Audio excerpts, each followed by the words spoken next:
Hey everyone! If you're a fan of the show, please head over to mikeyop.com and click the subscribe button. It's the best way to support us, and it's free. That's mikeyOPP.com. Thanks! Hi, I'm Mike Oppenheim, and you're listening to Coffin Talk, Exit Interviews with the Living, a weekly podcast that explores how our views on death affect the way we live our life. I'm very happy to have a close friend today, Mrs. Tracy Pittman from Sedona, Arizona. Hi, Tracy. How's it going? Hi, how are you? I'm doing great. We actually had quite a long pre-interview talk, but it was just more of our normal back and forth, so... Yeah, it was fabulous. I feel ready and raring to go with you. I normally ask 3 questions of all my guests, and you can choose how to answer them however you want, but just so they get a relative idea since they can't see anything about you, how old are you, where did you grow up, and what generation do you think you belong to? Wow, how old am I? So you know you're not ever supposed to ask a woman how old she is. Oh, of course not. Just kidding. I will actually be 55 on the 14th, so I'm officially a senior citizen on June 14th. I'm super happy about it. Yeah, right. So I got all caught up in how old I am. So what was the second question? Where did you grow up? Where are you from? Okay, I grew up in Michigan, moved here in 1990. Yeah, I mean, you're actually recently relocated in Sedona. You're really a Phoenix. Yeah, a Phoenician.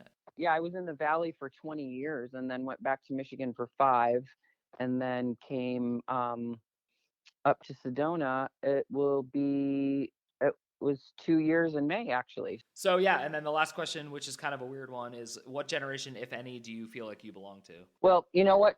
Crazy enough, we were just talking about this in the car the other day and, Googling the whole Gen everyone, Gen you.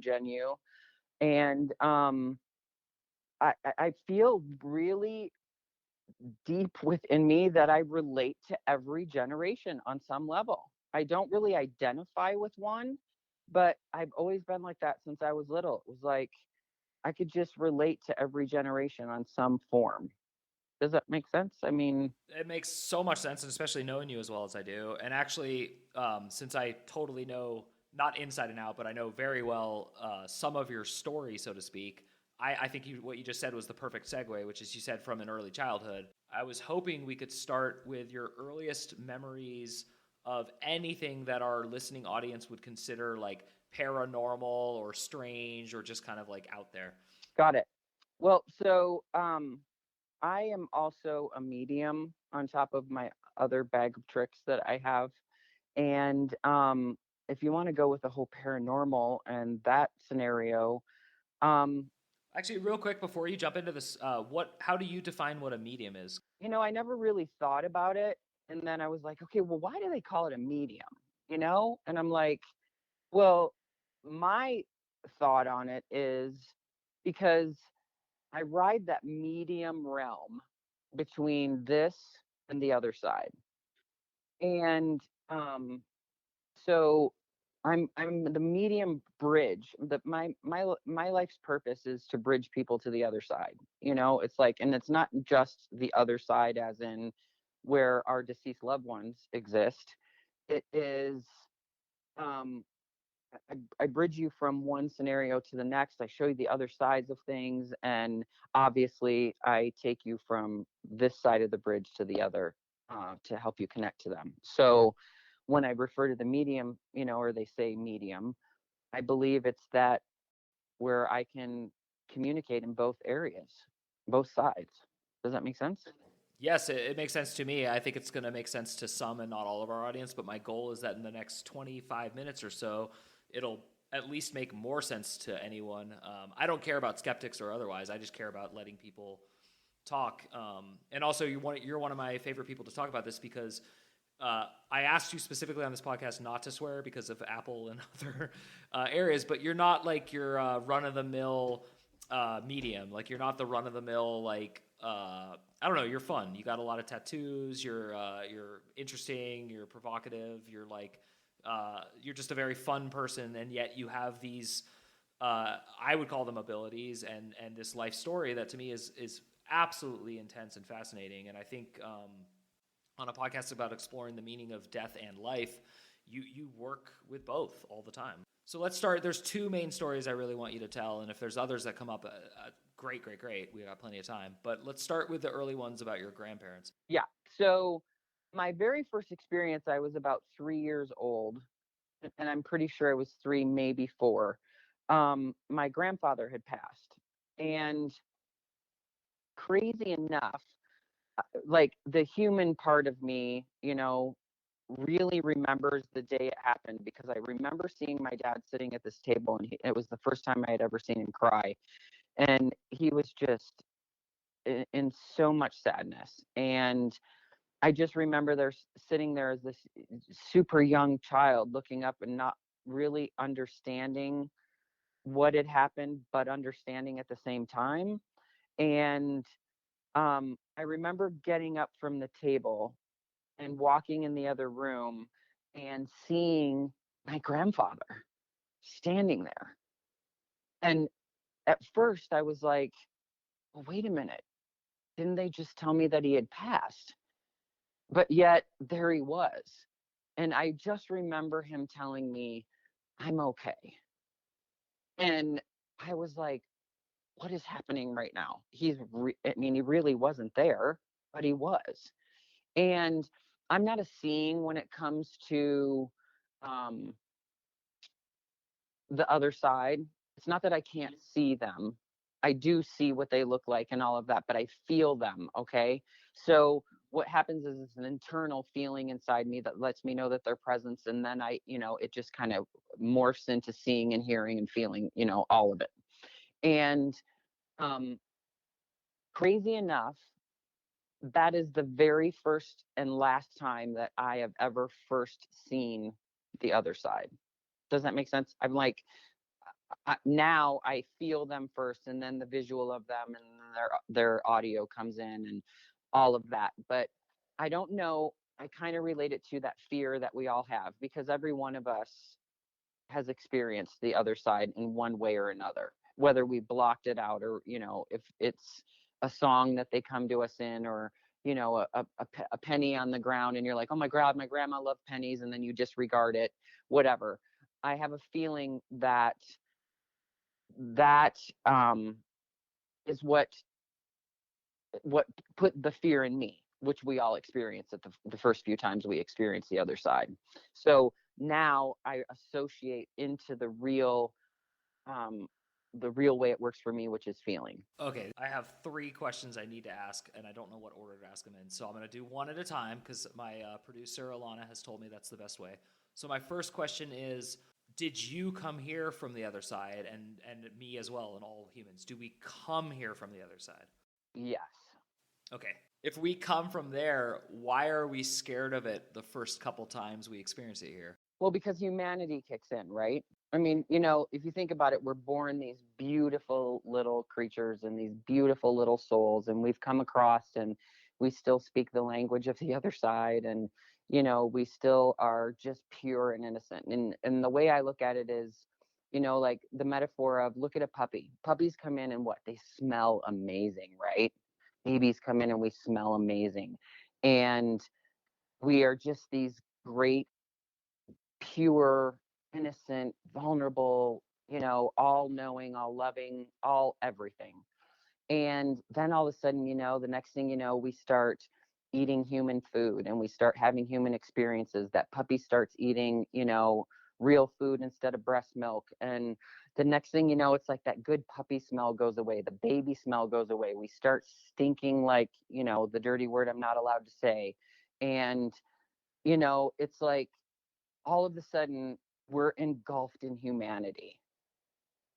And then, here we are, and we start believing the human way of being over our spiritual way of being. And the next thing you know, when the spirit starts to show up, it scares the living, stink out of us. And when especially the other side appears for us, we're scared, because we've learned to put that away. And humanity is very strong. We are human, right? I mean, let's face it, we are human. And we forget that we're both. We are spiritual beings, And the way I love to look at it is, and I don't remember whose quote it is, but I love the fact that we, have to look at, we are spiritual beings having a human experience. But what happens is we end up being human and we forget about the spirit. And then we get scared when it comes because we're like, whoa, wait a minute. It kind of jolts us back into that, right? Where we're like, oh gosh, that's old. And so that's perfect. That's the segue into my third and final question of these three questions I announced. And the third question would be, okay, so if we're from the other side and then we come here and then you explained why we're afraid of the other side, let's just get down to the whole point of this podcast. What happens, in your opinion, when we die? Wow. Okay, so I believe, we all have our own belief, and I am not here to try and change anyone's belief.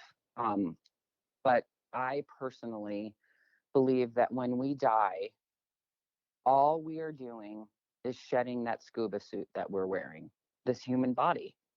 This is our scuba suit. This is the suit that overlays our spirit. And I believe that we all we are doing is leaving that body behind, and our consciousness continues to live on.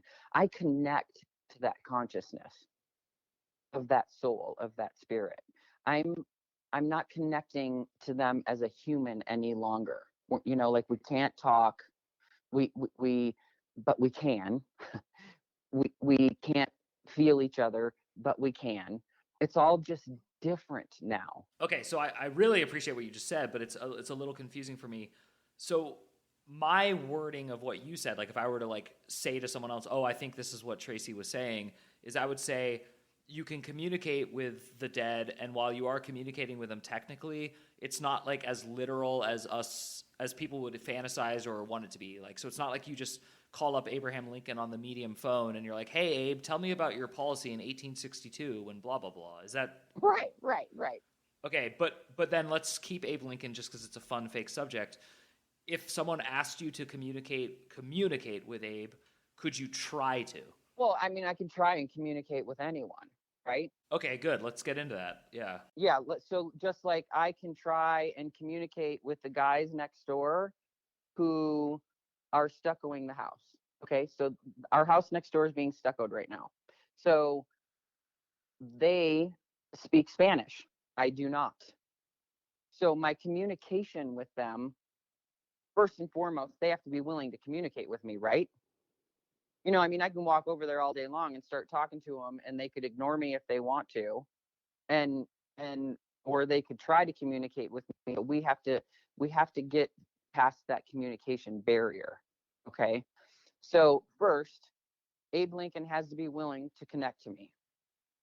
Pretty sure he's not gonna.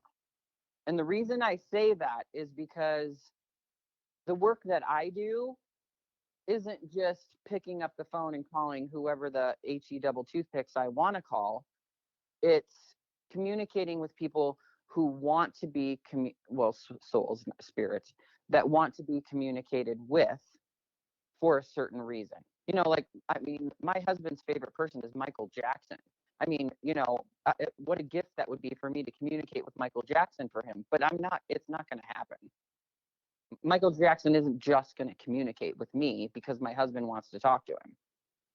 So, it's like, first and foremost, there has to be a willingness and a reason.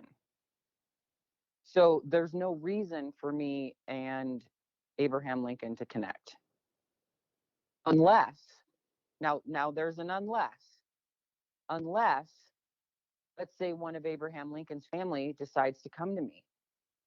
And they're like, listen, there are some unanswered questions that I have, and I had some unresolved issues with Abe, and I would really like to resolve them. Could we attempt to do that? Then, because there's willingness on this side from someone that is related, and I don't mean, like you don't have to be related. You could relate to them in some way, shape, or form when they were living, which is pretty hard because all of his relatives and friends are dead. But the truth is, I have a better capability of doing that. So that's how my sessions are done that way.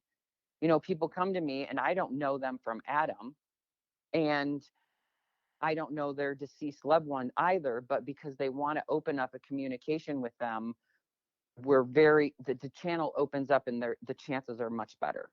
Does that make sense? Yeah, it totally makes sense. And I'm just trying to think of like how you could submit more anecdotal evidence that would compel people who aren't interested in this to relate to it, because I think what you started with was very, very helpful for the average person who's a complete and utter atheist, let's say, which is you said, look, like the coin on the ground, or like, I remember my aunt after her husband passed, she said his favorite flower, there were 3 of them suddenly in the yard like the next day, and there were no other flowers in the yard, and it wasn't even spring. And like, Yeah.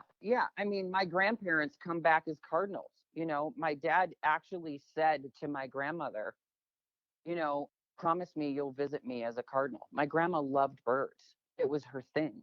So he immediately established that connection before she left. and so do you have any like theory as to why the spirits that you are able to connect with are wanting to connect with us? Like, is there an overall game to this? Is there like a point? Yeah, typically, there's different scenarios for everyone, Mike. To be really honest with you, it just depends. So there's scenarios where there's accountability that needs to be had, either from the person that's still living or the person that's passed, and they'll come back to connect and to be accountable. Or you need to be accountable with them, and they feel that and they're willing to be open to clearing it. Then there are times that it's just like they know so deep down inside that you need reassurance that they're okay. So they'll start throwing out things that are like, okay, well, here's a scenario, or here's this, so that there's, because some people really need proof, so they may go, okay, well, you know, I see, they might come in and go, well, remember the old 69 blue Ford that we had, and then it's like, wow, right then and there, they're like, how would you know that? You don't even know me. I live on the other side of the country. We have never met, and you knew about my grandfather's blue Ford, like, and then it opens up the door, because I promise you, if they're trying to connect to you, they will show me ways they've been showing you that they've been trying to connect with you. That's really, really powerful. And that definitely more than answered my side of the question. Again, I'm not here to like, it's not a skeptic podcast. This is just a podcast so I've asked enough questions that I think I got what I wanted out of that. Well, and Mike, there are skeptics. I mean, and that's okay. And there are different belief systems. I mean, there are many religions that don't believe, and that's okay. So what other tools, what other like tools of death do you have, and could you get into those at all? Tools of death. Yeah. So, this is also another thing that might take people right off, and I'm shutting this podcast down right now, but I also come from a long line of witches. And if anyone out there knows about witches, they know that there are different forms of witches. Okay. There's your garden witch, there's your just, magic witch. I mean, there's tons of them. And first and foremost, I want everyone to know they are not evil. We are not evil people, and we don't, practice black magic. Am I saying there are people out there, all of them don't? No, that's not the truth, because we all know that there's dark and evil, and we all know there's love and light, right? So there's 2 sides to everything. But so my part is I consider myself a hedge witch, and I work with other witches that are out there to help people. We move them forward. So when I refer to a hedge witch, I mean as in I ride the hedge. And the hedge is, again, that area, that medium area between this realm and the next. So I identify as that. When it comes to other death tools, I'm not exactly sure. I mean, I have other modalities of things that I do, And most often when I'm doing those, there is typically a spirit that comes in to try and help. So I work with old family curses, and a lot of times those will come up, things that have happened in the family that just are repeating themselves, patterns over and over and over again. And a lot of times the other side will come in and be like, listen, it I died in this pattern, and I see you heading down that same path. And then we work together to help them get out of that. That's incredible. That's really cool because that's like practical to me at least. Because I know we both know Lynn Bunch in the Center for Intuitive Education and her philosophy on Negative ancestral patterns. Yes, absolutely. exactly, which is like something you can sell to people who do and do not believe in other lives and all that, because you can just say, yeah, like alcoholism is a family trait. Your grandfather had it, you have it. And so this is that concept. And so these spirits, what you're saying is a lot of times they're just here to try to help the legacy of what they don't want to be a legacy. Is that fair? Yeah, absolutely. And I also do past life work, because in my work, there are things that also come from past lives that we've lived that spill over into this life. And let's explain, I would like you to explain, because I hear many different versions of past lives, and you hear like, karma's a bitch, like a blah, blah, blah. And a lot of people say like, I was Cleopatra. So can you explain to me, like, the one question I'm dying to know your answer to is, how does time relate to reincarnation? Because there's like, it just doesn't seem to make sense to me. Like, it seems like you're currently living here, but then there's also like another life somewhere else and you're currently living it. Is that false or? Well, for me and what I've experienced, I don't believe that you can simultaneously live lives. I'm from everything that I've experienced, there has to be a significant amount of time, and I don't mean like 5 years, but I'm not saying that 5 years is not also a time frame. What I'm finding is it's much longer, let's say 50 plus. But I have run into clients that I have worked with that they either have someone in their family or they know of someone that has that short time frame has transpired. And for what I've experienced, it's how much. So this can go on for a really long time, but I'm trying to break this down. So there is, in that time frame, the amount of work that your soul has done between lives, I believe, has everything to do with the amount of time. Okay, that's great. And let's freeze on that because it kind of segues back to what I was trying to ask about earlier, which is, I said, is there like a game? Is there like a purpose to all this? And you gave a good answer. You didn't deflect it. But does that have to do with that same question I asked? Like that you're doing something on the other side between lives? I mean, let me start over. You said we come from the other side and then we're here. Which side is more real is like a weird question I want to ask you. Ooh, for me, they both feel the same. So, obviously, we're in this life, right? Like, this is real. Like, I can walk up and touch the wall, I can touch the window, I can pull leaves off that plant outside, I can pet my dog. Like, there's all those human physical aspects of that. But the other side feels as real to me because those are all conscious things, right? Like, I consciously walked up and did those things, or I consciously, whatever I'm doing in my life. Um, and don't get me wrong, we do things unconsciously too. But it feels the same to me over there as it does here. Things are different for sure. Like, we don't have any of the human emotions and those things on the other side, but nonetheless, we still have consciousness. So when we die, we still have consciousness. Mm-hmm. We go through a process over there that is, I'm not even going to ask if it's similar or not. It makes no difference to me. But whatever we're doing there, we're doing it. And then if someone here is trying to contact us and it's relevant, we'll be able to communicate backwards. Or if we want to contact, we can try our best to do that. Absolutely. Everyone has the ability to do that, Mike. We all do. I mean, we really do.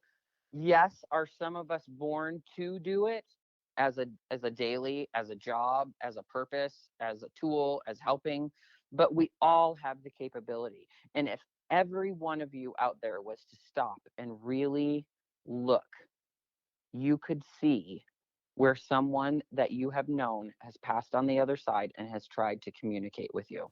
Well, that's about as profound as it's going to get. So I'm actually going to stop the interview process at that, because I love to end on a powerful note like that. However, as promised, and also because I want you to be able to help people and I want them to be able to seek your help, would you mind just really quick giving a breakdown on what you do for a living and how people can contact you?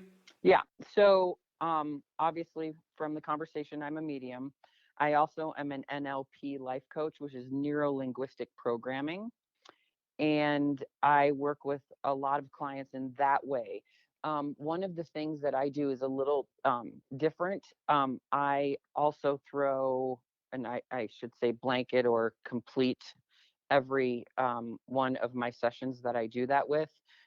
It's done through my intuition.